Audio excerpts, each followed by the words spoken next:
हर चीज महंगी हो गई है। मुझे बताएं प्याज का रेट क्या है, मुझे बता दें कोई एक चीज बता दें जो सस्ती है। अब तो मरना भी महंगा है, कफन महंगा हो गया है, अपने आप को अब तो जहर की गोली तक महंगी हो गई है। आप क्या समझते हैं?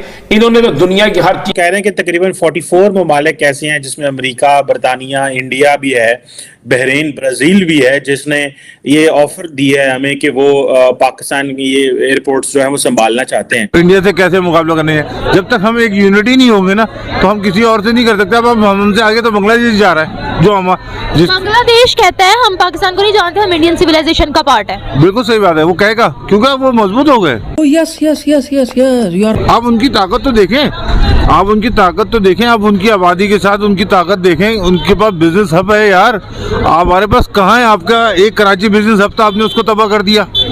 होना चाहिए एक न्यूक्लियर पावर, 225 मिलियन की आबादी वाला एक न्यूक्लियर पावर मुल्क है। इसकी जो इज्जत होनी चाहिए थी वो उस तरीके से हमने इज्जत नहीं देखी 2022 में। तो क्या ये एयरपोर्ट बेचकर हम ठीक हो जाएगा काम? एयरपोर्ट बेचने से कोई चीज, घर के बर्तन बेच के कभी कोई खुशहाल हुआ? क्या मसला है? ये एयरपोर्ट बेच रहे हैं, ये आउटसोर्स कर रहे हैं। पता है हमारे आर्मी चीफ ने ये कहा था कि हमने जंगों में सरेंडर किया है। ये तो कहने की जरूरत नहीं है, ये तो 71 में करके आए आप। क्या बात है सर, क्या बात है सर, क्या बात, ये बात है। 71 में आप करके आए, ये दुनिया को पता है। बात आप देखें, आप एज ए मुस्लिम तो कह सकते हैं हम शेर हैं बहुत बड़े, अगर आप उनसे एज ए बिजनेस के हिसाब से कहें तो हम उनके आगे बकरी भी नहीं है। हमारी एम्बेसी का $6 मिलियन की बिक गई है बिल्डिंग उसकी, और लेने वाले कौन है? एक यहूदी पार्टी और दूसरी इंडियन पार्टी है, और यहूदी उसको लेके वापस गाफ बनाना चाहते हैं अपना, उसको $6 मिलियन की प्रॉपर्टी पे। लेकिन मुझे समझ नहीं इस बात की, $6 मिलियन इससे तो पाकिस्तानी रूलिंग लीड के पकौड़े भी नहीं आते। नमस्कार दोस्तों, स्वागत है आप लोग का INA न्यूज के एक और नए वीडियो में। दोस्तों एक बहुत बड़ी खबर आ रही है कि जो पाकिस्तानी दूतावास है उसके बाद से अब पाकिस्तानी जो एयरपोर्ट है वो भी बिकने के कगार पे आ चुका है।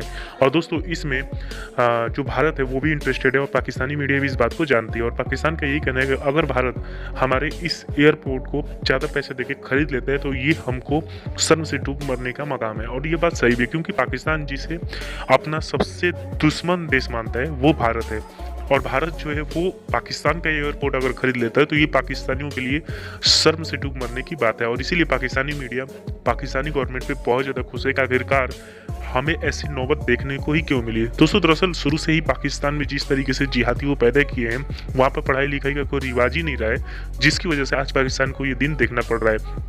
न तो पाकिस्तान के पास आज इतने पैसे हैं कि वो अपनी आर्मी पे खर्च करे और अपने लोगों को जो लोग हैं उनको खाना खिला सके, और साथ ही साथ जो TTP और PLA लगातार पाकिस्तानी आर्मी पर अटैक कर रही है, यानी कि आज पाकिस्तान चारों तरफ से घिर चुका है और इसीलिए पाकिस्तान को समझ में नहीं आ रहा है। और अब ये सामने आया है कि पाकिस्तान का जो एयरपोर्ट है वो भी बिकने के लिए जो है वो आ चुका है, और भारत जो है वो भी इसमें बहुत ज़्यादा इंटरेस्ट ले रहा है। तो ये पाकिस्तानियों के लिए शर्म की बात है और इसीलिए पाकिस्तानी आज रो रहे हैं कि आखिरकार हम कहाँ से कहाँ तक आ गए और भारत कहाँ से कहाँ तक चल गया कि आज हम जो है वो अपना एयरपोर्ट बेच रहे हैं और भारत जो है वो एयरपोर्ट खरीदने में इंटरेस्टेड है। तो चलिए वीडियो में चलते हुए देखते हैं पाकिस्तानी मीडिया इस पे और क्या बात कर रही है। सब हुकूमत ने ये फैसला किया है कि पाकिस्तान के जो 3 मेजर एयरपोर्ट हैं वो पब्लिक प्राइवेट पार्टनरशिप अथॉरिटी के तहत वो जो है वो प्राइवेट जो है वो कंपनियों को दे दिए जाएं ताकि वो हमारे एयरपोर्ट चलाएं, और वो समझते हैं कि ये एक अच्छा तरीका है फॉरेन डायरेक्ट इन्वेस्टमेंट का।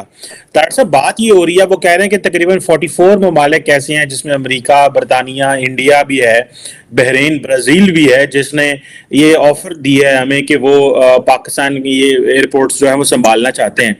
तार साहब ये एयरपोर्ट भी, अब हम ये एयरपोर्ट तो बड़ी स्ट्रेटेजिक जिसे कहते हैं, और ये कहा जा रहा है 20 से 25 साल के लिए ये जो एयरपोर्ट हम देने का हुकूमत सोच रही है, और इस पे वजीर आजम शहबाज शरीफ साहब ने जो है वो एविएशन सेक्टर को कह दिया गो हेड।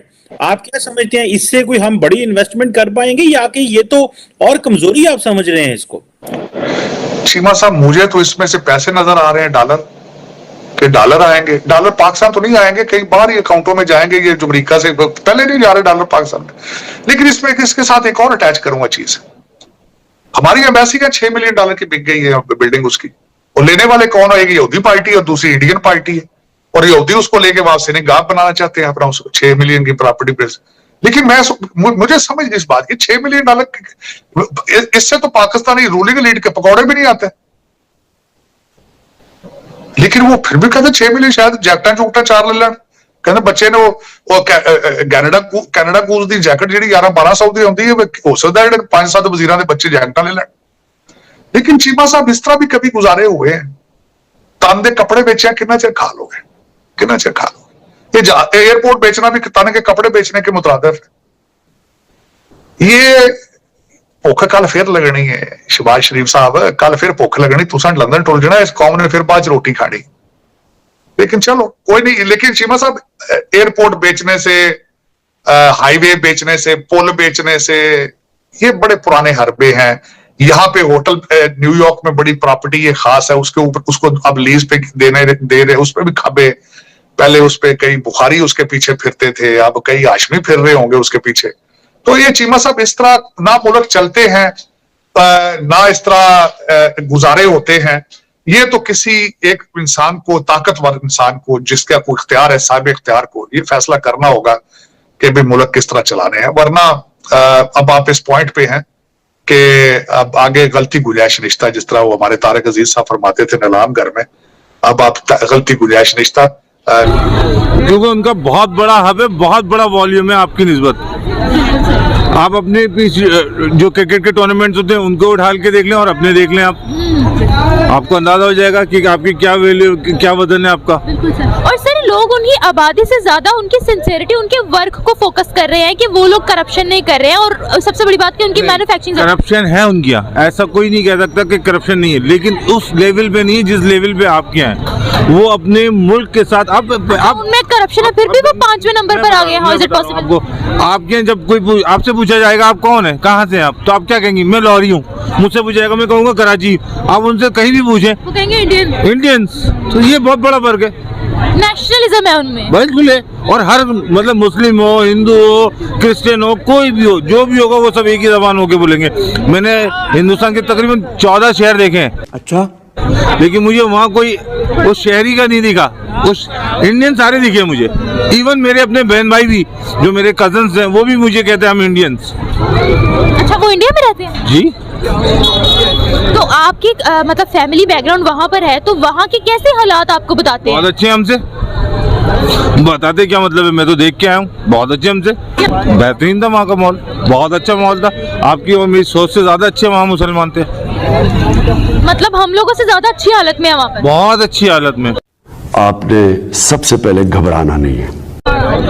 2014 से पहले आपने तो सिर्फ तबाह बर्बाद अपने पैरों पे कुल्हाड़ियां मारी हैं, सिवाय और कुछ नहीं की। आप एजुकेशन पे जा रहे हैं, आप किसी भी मामले में नहीं